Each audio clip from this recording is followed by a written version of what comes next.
Where in the multiverse is the MCU? We've been getting conflicting numbers since the early days of the whole project, and now it seems we finally have some official clarification. Let's dive in.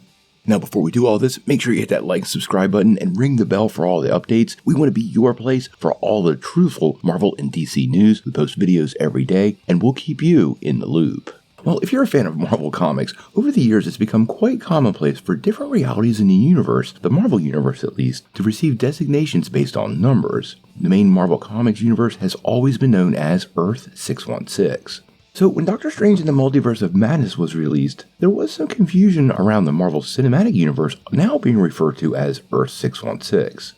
Now, the probably most obvious explanation is that what happens on the page is completely separate from the universe of movies and Marvel Studios, and they simply wanted to pay some homage by choosing the 616 designation just like the main comic universe. Now, this is where the confusion comes in, because in Spider-Man Across the Spider-Verse, Spider-Man 2099 refers to it as Earth 19999. This is actually a reference to the official handbook of the Marvel Universe, Volume 5, which was released in 2008. Now, in that book, they actually designate the MCU as Earth 19999. So technically, Miguel O'Hara, who added an extra 9, wasn't quite right, but I think that was probably a scripting mistake. Now, why they did this, it's hard to tell, but if I'm a betting man, I suspect this goes back to the Marvel Entertainment Creative Committee that oversaw a lot of the details that Kevin Feige was doing early in the MCU, before there was some management rearranging. This is where the changes come in, because earlier this month, Marvel Studios released the Marvel Cinematic Universe, an official timeline. And the book tries to make sense out of everything that's happened in the MCU timeline and give us some clear and confirmed continuity.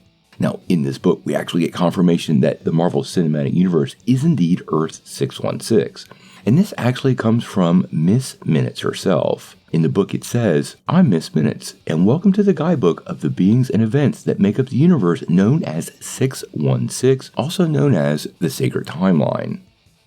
Now, this book is the official timeline, and we've referenced it quite a bit in recent months, especially when we're talking about what's canon and what's not. But it seems like Marvel is also using the book to kind of make it very clear the Sacred Timeline, the main MCU timeline, is also known as the 616, so it should clarify this question.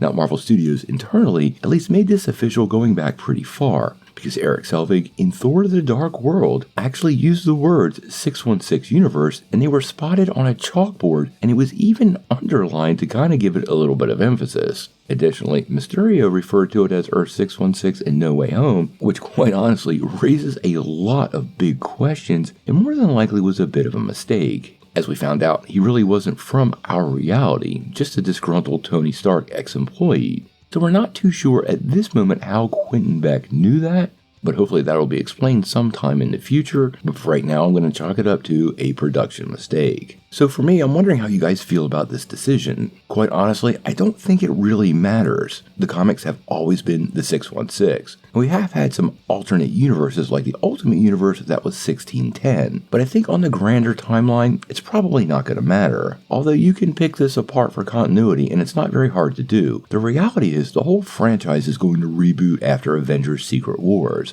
And the new Marvel Universe might not be the 616 at all, or the designation itself and the actual separation probably won't matter in the long run. Now, over the decade plus that Marvel Studios has been building these projects, we have drifted quite far from a very solid continuity to something that's quite a bit more flexible. Personally, I prefer it when things are in a nice, tidy package, but after 25 plus movies, you're going to have some contradictions, some errors, and things that slip through. And I think this is precisely why Marvel will ultimately reboot this universe, kind of repackaging it all and able to scrape off all the problems so they don't have to deal with it anymore. How they exactly pull that off in Secret Wars, well, we're going to have to wait and see.